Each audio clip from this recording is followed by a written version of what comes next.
Headlines చూద్దాం. బొగ్గు గనుల వేలానికి రాష్ట్ర సర్కారు వత్తాసు. కేంద్ర మంత్రి కిషన్ రెడ్డి ఆధ్వర్యంలో ప్రైవేటుకు దారాదత్తం. కాంగ్రెస్ బీజేపీ కలిసి సింగరేణి ప్రైవేటీకరణకు కుట్ర. వెంటనే బొగ్గు గనుల వేలం ఆపాలని కేటీఆర్ డిమాండ్. బీఆర్ఎస్ ప్రగతి పాలనలో ప్రొఫెసర్ జయశంకర్ సార్ స్ఫూర్తి. వర్ధంతి సందర్భంగా త్యాగాలను సేవలను గుర్తు చేసుకున్న కేసీఆర్. రేవంత్ సర్కార్పై నిరుద్యోగుల కన్నెర్ర. దద్దరిల్లిన ధర్నా చౌక్. హామీలు అమలు చేసేదాకా వదిలిపెట్టబోమని హెచ్చరిక. మోదీ హయాంలో పరీక్షల అభాసుపాలు. 7 ఏళ్లలో 70కి పైగా ప్రశ్నపత్రాలు లీక్. రాణించిన సూర్యకుమార్, పాండ్యా. విజృంభించిన Bumrah, Harshdeep. T20 world cup super 8లో ఆఫ్ఘనిస్తాన్పై భారత్ ఘన విజయం. సింగరేణి బొగ్గు బావులను వేలం వేయాలన్న మోదీ సర్కారు నిర్ణయంపై బీఆర్ఎస్ వర్కింగ్ ప్రెసిడెంట్ కేటీఆర్ నిప్పులు చెరిగారు. 16 ఎంపీలున్న టీడీపీ వైజాగ్ స్టీల్ ప్రైవేటీకరణకు అడ్డుకట్ట వేసిందని స్పష్టం చేశారు. కానీ తెలంగాణలో కాంగ్రెస్ బీజేపీ ఎంపీలు 16 మంది ఉన్నా సింగరేణి బొగ్గు గనుల వేలంపై మాట్లాడడం లేదని మండిపడ్డారు. కేంద్ర నిర్ణయాన్ని సీఎం రేవంత్ రెడ్డి ఎందుకు వ్యతిరేకించడం లేదని ప్రశ్నించారు. అందుకే తెలంగాణ రాష్ట్రానికి శ్రీరామ రక్ష ముమ్మాటికి బీఆర్ఎస్ఏనని కేటీఆర్ స్పష్టం చేశారు. మా పార్టీ అధ్యక్షులు తెలంగాణ తొలి ముఖ్యమంత్రి కేసీఆర్ గారు ఒకసారి కాదు కొన్ని వేల సార్లు చెప్పింటారు 24-25 ఏళ్లలో. తెలంగాణ ప్రాంతానికి తర్వాత తదనంతరం తెలంగాణ రాష్ట్రం ఏర్పడిన తర్వాత తెలంగాణ రాష్ట్రానికి ఒక రక్షణ కవచం, ఒక శ్రీరామ రక్ష టీఆర్ఎస్ అనే పార్టీ, తర్వాత బీఆర్ఎస్ అనే పార్టీ అనే మాట కొన్ని వేల సార్లు చెప్పింటారు. స్వీయ రాజకీయ అస్తిత్వమే శ్రీరామ రక్ష తెలంగాణ ప్రాంతానికి, తెలంగాణ రాష్ట్రానికి అనే మాటను కూడా కొన్ని వేల సార్లు చెప్పారు. దానికి గొప్ప ఉదాహరణ ఈరోజు ప్రస్ఫుటంగా ప్రజల ముందు కనబడుతున్నది ఏంటిది, ప్రత్యక్షంగా మనందరి ముంగట ఆవిష్కృతమవుతున్నది ఏంటిది అంటే ఈరోజు దేశంలో జరుగుతున్న తాజా ఉదంతం, మన రాష్ట్రంలో రేపు జరగబోతున్న ఒక దృష్టాంతమే దానికి గొప్ప ఉదాహరణ. కేసీఆర్ గారు 16 పార్లమెంట్ సీట్లు ఇవ్వండి, మనం కేంద్రంలో ఈ సంకీర్ణ శకంలో ఒక నిర్ణయాత్మకమైన పాత్రలో ఉంటామని తెలంగాణ ప్రజలకు అప్పీల్ చేసినప్పుడు ఇక్కడ ఈరోజున్న ముఖ్యమంత్రి రేవంత్ రెడ్డి గారితో సహా చాలామంది మాట్లాడినారు. ఏం చేస్తారు 16 ఎంపీలతో కేసీఆర్ గారు, ఏం చేయగలరు అని మాట్లాడినారు. ఇవాళ ఏం జరుగుతుంది అంటే 16 ఎంపీలు వచ్చిన తెలుగుదేశం పార్టీ, 16 ఎంపీ సీట్లు సాధించిన తెలుగుదేశం పార్టీ ఇవాళ తనకొచ్చిన నిర్ణయాత్మకమైన పాత్రతో వైజాగ్ స్టీల్ ప్లాంట్ ప్రైవేటీకరణకు అడ్డుకట్ట వేయగలిగింది, ఆపగలిగింది. వైజాగ్ స్టీల్ ప్లాంట్ ప్రైవేటీకరణ ఈరోజు 16 ఎంపీలతోనే ఆగిపోయింది. కానీ అదే 16 ఎంపీలు ఇక్కడ చెరి 8 చొప్పున బీజేపీ కాంగ్రెస్కి ఇస్తే ఏం జరుగుతున్నదంటే రేపు స్వయంగా బొగ్గు గనుల శాఖ మంత్రి గారు హైదరాబాద్లోనే వేలం పెట్టి మన బొగ్గు గనులను ఇవాళ బహిరంగ మార్కెట్లో వేలం వేసే ఒక దుర్మార్గమైన ఒక కొత్త పద్ధతికి శ్రీకారం చుట్టబోతా ఉన్నారు. ఇది ఆనాడు ముఖ్యమంత్రిగా కేసీఆర్ గారు రాసిన లేఖ. 2021 డిసెంబర్ 8 కేసీఆర్ గారి లేఖ ఏమని, సింగరేణి అనేది ఒక ప్రభుత్వ రంగ సంస్థ. గతంలో బీహార్లో చెస్నా అనే ఒక ప్రాంతంలో మరి ఆనాడు ఒక ప్రమాదం బొగ్గుబాయిలో జరిగితే అక్కడ 100 మంది కార్మికులు చనిపోతే ఆనాటి అప్పటి ప్రభుత్వం, కేంద్ర ప్రభుత్వం ఒక నిర్ణయం తీసుకున్నది. ఏమని, మరి భవిష్యత్తులో బొగ్గు గనులన్నింటినీ కూడా పబ్లిక్ సెక్టార్ అండర్టేకింగ్స్కి అప్పచెప్పినట్టయితే రక్షణ చర్యలు కానీ ఇంకోటి కానీ తీసుకుంటారు జాగ్రత్త కానీ ఒక విధానపరమైన నిర్ణయాన్ని ఆనాడు 1975-76 ప్రాంతంలో అప్పటి కేంద్ర ప్రభుత్వం తీసుకోవడం జరిగింది. దాన్ని ఉటంకిస్తూ కేసీఆర్ గారు ఉత్తరం రాసినారు. ఏమని రాసినారు, అయ్యా మీరు ప్రభుత్వ రంగ సంస్థ, 51% రాష్ట్ర ప్రభుత్వ వాటా ఉన్నది, 49% కేంద్ర ప్రభుత్వ వాటా ఉన్నది, దయచేసి మీరు కేటాయించండి అని చెప్పారు. చెప్తే వెంటనే ఆనాడు అప్పటి పీసీసీ అధ్యక్షుడు రేవంత్ రెడ్డి గారు కూడా కేసీఆర్ గారు డిసెంబర్ 8 నాడు ఈ డిమాండ్ పెడుతూ ఉత్తరం రాస్తే రేవంత్ రెడ్డి గారు డిసెంబర్ 11 నాడు 2021 డిసెంబర్ 11 నాడు ఇది రేవంత్ రెడ్డి గారు చేసిన ట్వీటు, ఆయన రాసిన లేఖ. ప్రధానమంత్రికి పీసీసీ అధ్యక్షుడి హోదాలో రేవంత్ రెడ్డి గారు ఏం డిమాండ్ చేసినారు, I wrote to Prime Minister of India to immediately stop the auction of 4 coal blocks in Singareni Collieries and transfer them to SCCL, Singareni Collieries Limited. It is a matter of concern for thousands of skilled and unskilled workers. We Congress are with them in these tough times. ఇంకా లేఖ చాలా వివరంగా ఉన్నది. Coal బ్లాక్స్ని నేరుగా allot చేయాలి సింగరేణికి, auction పెట్టవద్దు అని ఆనాడు పిసిసి అధ్యక్షుడి హోదాలో గౌరవ పార్లమెంట్ సభ్యుడిగా రేవంత్ రెడ్డి గారు ప్రధానమంత్రి గారికి రాసిన ఉత్తరం. కేసీఆర్ గారు రాయంగానే 3 రోజులకు రేవంత్ రెడ్డి గారు కూడా పేపర్లో ఆనాడు వచ్చిన కథనాలు. రేవంత్ రెడ్డి అర్జెస్ ప్రధానమంత్రి to stop the auction of coal blocks. ఆనాడు ప్రదేశ్ కాంగ్రెస్ కమిటీ అధ్యక్షుడిగా రేవంత్ రెడ్డి గారు. ఖబర్దార్ కాంగ్రెస్ ఉద్యోగాలు ఇస్తారా గద్దె దిగుతారా అంటూ కాంగ్రెస్ ప్రభుత్వంపై నిరుద్యోగులు భగ్గుమన్నారు. రేవంత్ రెడ్డి తీరును నిరసిస్తూ ఇందిరా పార్క్లో ధర్నా చేపట్టారు. గ్రూప్ 1, 2 పోస్టులను పెంచి జీవో 46ను వెంటనే రద్దు చేయాలని డిమాండ్ చేశారు. నిరుద్యోగుల సమస్యలను పరిష్కరించకపోతే రాబోయే రోజుల్లో పెద్ద ఎత్తున ఉద్యమాలు చేపడతామని కాంగ్రెస్ ప్రభుత్వాన్ని హెచ్చరించారు.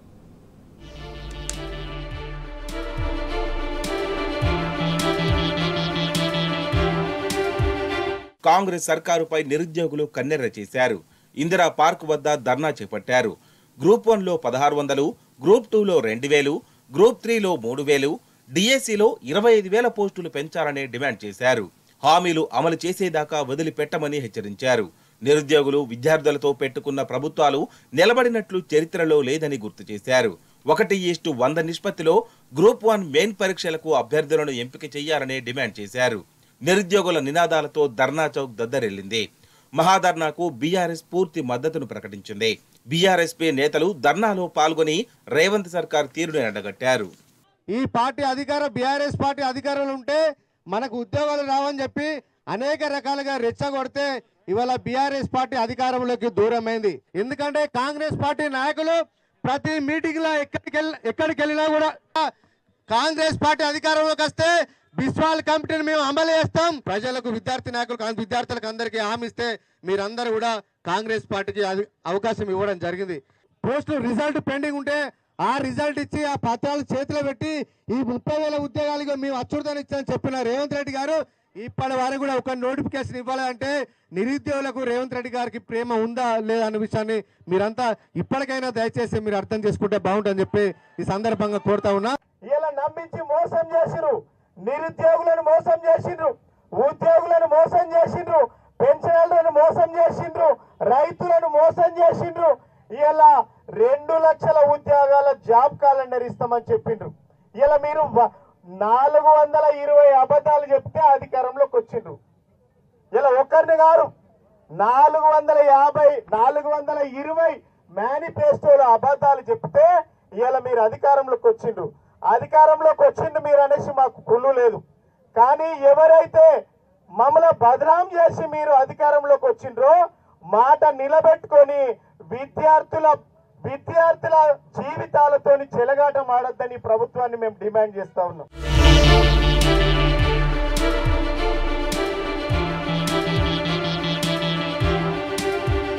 గత ఎన్నికల సందర్భంగా ఇచ్చిన హామీలు అమలు చేసేదాకా వదిలిపెట్టే ప్రసక్తే లేదని నిరుద్యోగులు విద్యార్థులు రేవంత్ సర్కారును హెచ్చరించారు. తమ ఉద్యమాలను గ్రామాల్లో గడప గడపకు చేరేలా చేస్తామన్నారు. నిరుద్యోగులకు ఇచ్చిన హామీలను కాంగ్రెస్ ప్రభుత్వం విస్మరించడాన్ని నిరసిస్తూ వేల మంది నిరుద్యోగులు హైదరాబాద్లోని ఇందిరా పార్క్ వద్ద గురువారం మహాధర్నా నిర్వహించారు. హామీలు నెరవేర్చకపోతే రాష్ట్రంలో ఉద్యమాన్ని ఉధృతం చేస్తామని రేవంత్ సర్కారును హెచ్చరించారు. గ్రూప్ 1లో ప్రస్తుతం ఖాళీగా ఉన్న 1600 పోస్టులను పెంచాలని, గ్రూప్ 2లో 2000, గ్రూప్ 3లో 3000, డిఎస్సిలో 25,000 వరకు టీచర్ పోస్టులు పెంచాలని నిరుద్యోగులు డిమాండ్ చేశారు.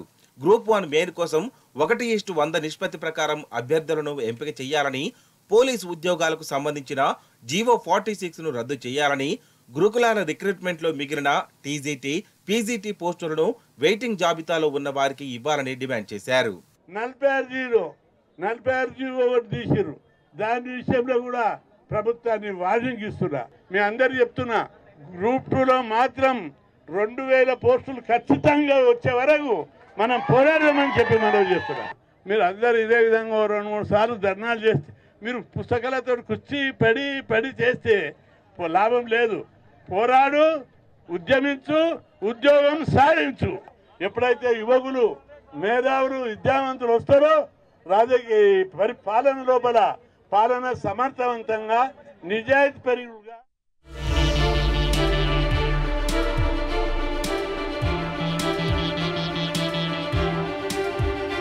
ఏటా జాబ్ క్యాలెండర్ ప్రకటిస్తామని కాంగ్రెస్ హామీ ఇచ్చిందని, అధికారం చేపట్టి 6 నెలలైనా జాబ్ క్యాలెండర్ ఎక్కడా అని నిరుద్యోగులు నిలదీశారు. హామీ ప్రకారం 2 లక్షల ఉద్యోగాలు భర్తీ చేసి తీరాల్సిందేనని డిమాండ్ చేశారు. కాంగ్రెస్ తరపున ఎన్నికల ముందు బల్మూరు వెంకట్, చింతపండు నవీన్, హర్షవర్ధన్ రెడ్డి నిరుద్యోగులకు ఎన్నో హామీలిచ్చి తమను మభ్యపెట్టారని విమర్శించారు. ఒక్క నోటిఫికేషన్ ఇవ్వకుండా ప్రభుత్వం నిరుద్యోగులను మోసగిస్తోందని తీవ్రస్థాయిలో మండిపడ్డారు. పైగా మాజీ సీఎం కేసీఆర్ ఇచ్చిన నోటిఫికేషన్లకు సంబంధించిన 30,000 పోస్టులకు పోస్టింగ్ ఆర్డర్లు మాత్రమే ఇచ్చి చేతులు దులుపుకున్నట్లు దుయ్యబట్టారు. నిరుద్యోగుల న్యాయమైన డిమాండ్లను రేవంత్ సర్కార్ నెరవేర్చలేకపోతోంది.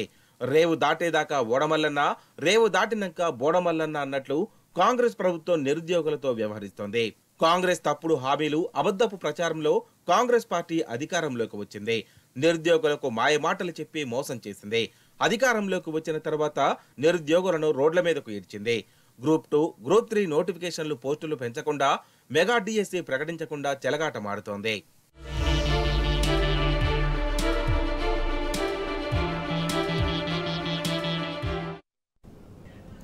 ఎన్నికల కోడ్ ముగియడంతో పదవుల కోసం కాంగ్రెస్ నేతలు ప్రయత్నాలు చేస్తున్నారా? సీఎంతో సహా మంత్రులు, కీలక నేతల దగ్గర ఆశావాహులు క్యూ కడుతున్నారా? ఇంతకీ కార్పొరేషన్ పదవుల రేసులో ఉన్నదెవరు? హస్తం నేతల ఆశీర్వాదం పొందేదెవరు? చూద్దాం.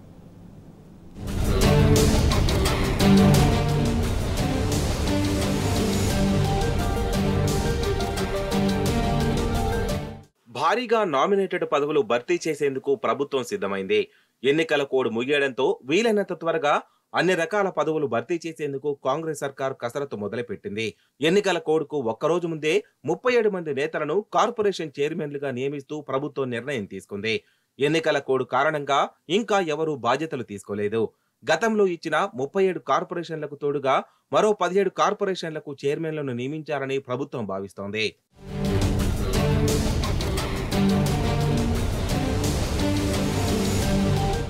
కార్పొరేషన్ చైర్మన్ల భర్తీ కోసం సీఎం రేవంత్ రెడ్డి కసరత్తు ప్రారంభించడంతో ఆశావాహులు, సీఎం, మంత్రులు గాంధీభవన్ చుట్టూ చక్కర్లు కొడుతున్నారు.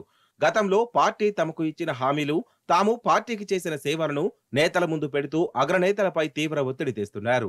ఇక ఈ పదవుల కోసం ఇటు రాష్ట్ర పార్టీ నేతల నుండే కాకుండా ఢిల్లీ స్థాయి నుండి కూడా ఒత్తిడి ఉండడంతో పదవుల భర్తీపై తుది నిర్ణయానికి రాలేకపోతున్నట్లు సమాచారం. పదవుల్లో సామాజిక సమీకరణాలు, పార్టీ కోసం కృషి చేసిన తదితర అంశాలను పరిగణలోకి తీసుకోవాలని హస్తం పెద్దలు భావిస్తున్నారు.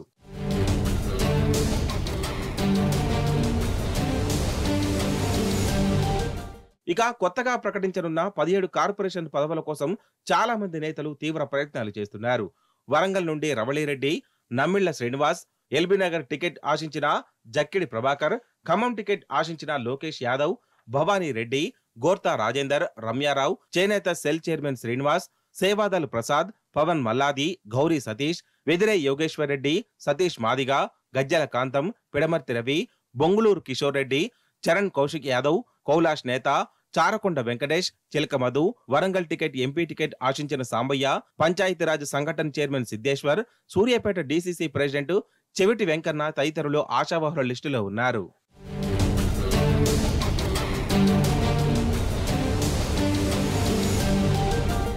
ఇక యూనివర్సిటీ విద్యార్థులు సైతం కార్పొరేషన్ పదవుల్లో తమకు ప్రాధాన్యత ఇవ్వాలని కోరుతున్నట్లు సమాచారం. తెలంగాణ ఉద్యమంలో పోరు కేంద్రాలుగా ఉన్నటువంటి ఉస్మానియా, కాకతీయ లాంటి యూనివర్సిటీలతో పాటు హైదరాబాద్ సెంట్రల్ యూనివర్సిటీ నుండి కూడా పలువురు కాంగ్రెస్ నేతలు పదవుల కోసం ఎదురు చూస్తున్నారు. మానవతారాయ్, దరువు ఎల్లన్న, పోటా శ్రీనివాస్ గౌడ్, మందాల భాస్కర్, వరంగల్ రవి, బాలలక్ష్మి, దుర్గం భాస్కర్, లింగయ్య యాదవ్, వెంకటేష్ చౌహాన్ లాంటి విద్యార్థి నేతలు పదవులు ఆశిస్తున్నారు. వీరంతా తెలంగాణ ఉద్యమంతో పాటు మొన్న జరిగిన అసెంబ్లీ, పార్లమెంటు ఎన్నికల్లో కాంగ్రెస్ అభ్యర్థుల గెలుపు కోసం కృషి చేశారు.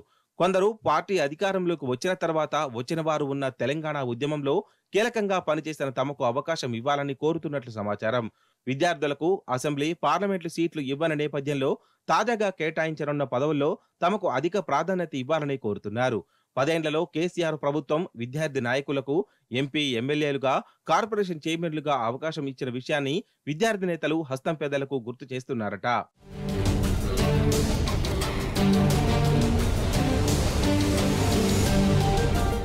ఇక పలు పార్టీల నుండి ఇటీవల కాంగ్రెస్ పార్టీలోకి వచ్చిన నేతలు సైతం వివిధ పోస్టుల కోసం తీవ్ర ప్రయత్నాలు చేస్తున్నారు. అయితే సామాజిక సమీకరణాలు, పార్టీకి విధేయత తదితర అంశాల ఆధారంగా ఎంపిక చేస్తున్నట్లు తెలుస్తోంది. కానీ పోస్టులు తక్కువగా, ఆశావహులు ఎక్కువగా ఉండడంతో పదవుల భర్తీ ప్రభుత్వానికి కత్తి మీద సాములా మారింది. ఇక ఎవరికి అవకాశం ఇస్తారో, పదవి దక్కన వారిని ఎలా బుద్ధగిస్తారో చూడాలి. మొత్తానికి ఒక వారం రోజుల్లో భర్తీ చేయనున్న పదవుల్లో అదృష్టం ఎవరికి దక్కుతుందో చూడాలి.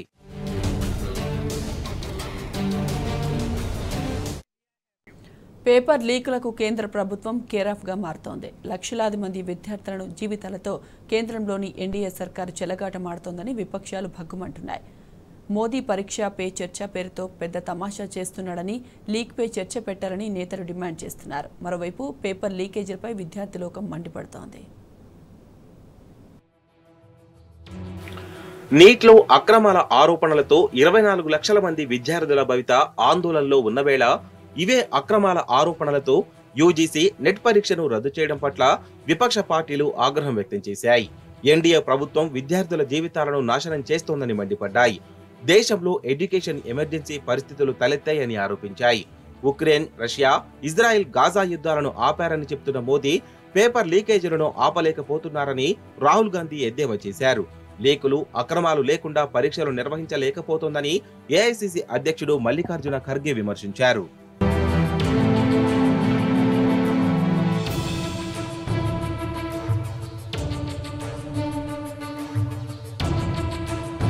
ఒకవైపు నీట్ ప్రశ్నాపత్రం లీకులు దుమారం కొనసాగుతుండగా యూజీసీ నెట్ పేపర్ లీక్ కావడం దేశవ్యాప్తంగా సంచలనంగా మారింది. దీంతో మోదీ హయాంలో పరీక్షలు అబాస పాలవుతున్నాయన్న విమర్శలు పెద్ద ఎత్తున వ్యక్తమవుతున్నాయి. దీన్ని ధృవీకరిస్తూ గడిచిన 7 ఏళ్లలో 70కి పైగా ఎగ్జామ్స్ పేపర్ లీక్ అయినట్టు, దీంతో 1.5 కోట్ల మంది విద్యార్థుల జీవితంపై ప్రభావం పడినట్లు మీడియా నివేదికలు చెబుతున్నాయి. కేంద్ర ప్రభుత్వం ఆధీనంలోని ఏజెన్సీలు నిర్వహించే నీట్, నెట్, సిబిఎస్ఈ, ఎయిమ్స్ తదితర ఎగ్జామ్ పేపర్లు లీక్ అవ్వడం గమనార్హం. ప్రధాని మోదీ స్వరాష్ట్రం గుజరాత్లో 2015 నుంచి 2023 మధ్య పేపర్ లీకులకు సంబంధించి 14 కేసులు నమోదయ్యాయి. బీజేపీ పాలిత యూపీలో 2017 నుండి 2022 మధ్య 6 పేపర్లు లీక్ అయినట్లు నివేదికలు చెబుతున్నాయి. ఇప్పుడు నీట్ పరీక్షలోనూ ఎన్డీఏ పాలిత బీహార్లోనే అక్రమాలు బయటపడ్డాయి.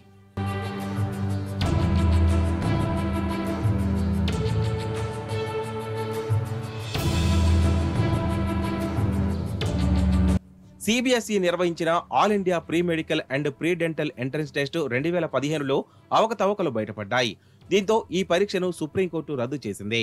2018లో సిబిఎస్ఈ 10, 12 తరగతులకు సంబంధించిన మ్యాథ్స్, ఎకనామిక్స్ పేపర్లు పరీక్షకు ముందే వాట్సాప్లో లీక్ అయ్యాయి. 2021లో ఎగ్జామ్స్ కు అరగంట ముందే నీట్ పేపర్ సోషల్ మీడియాలో వైరల్ గా మారడం సంచలనంగా సృష్టించింది. ఓ ఎగ్జామ్ సెంటర్ ఇన్ఛార్జ్ నిర్వాకం వల్లే ఇది జరిగినట్లు తేలింది. 2023లో AIIMS nurse recruitment exam paper social మీడియాలో ప్రత్యక్షమైంది. దీంతో ఎయిమ్స్ ఈ పరీక్షను తిరిగి నిర్వహించాల్సి వచ్చింది. తాజాగా 2024లో ఎన్డీఏ నిర్వహించిన నీట్ యూజీ, యూజీసీ నిర్వహించిన నెట్ పేపర్లు లీక్ అయ్యాయి. నెట్ పరీక్షను రద్దు చేసిన యూజీసీ పరీక్షను తిరిగి నిర్వహిస్తోంది. కానీ నీట్ పై దుమారం కొనసాగుతోంది.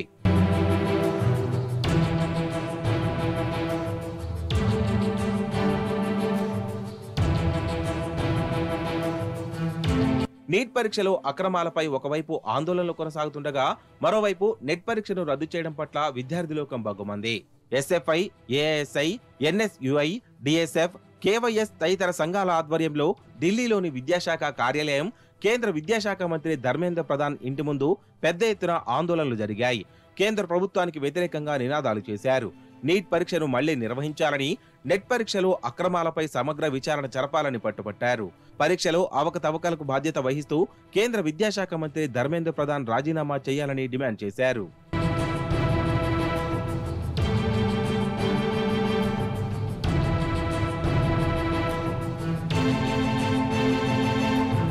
ఆందోళన చేస్తున్న విద్యార్థులను పోలీసులు అడ్డుకున్నారు. 12 మందిని అదుపులోకి తీసుకున్నారు.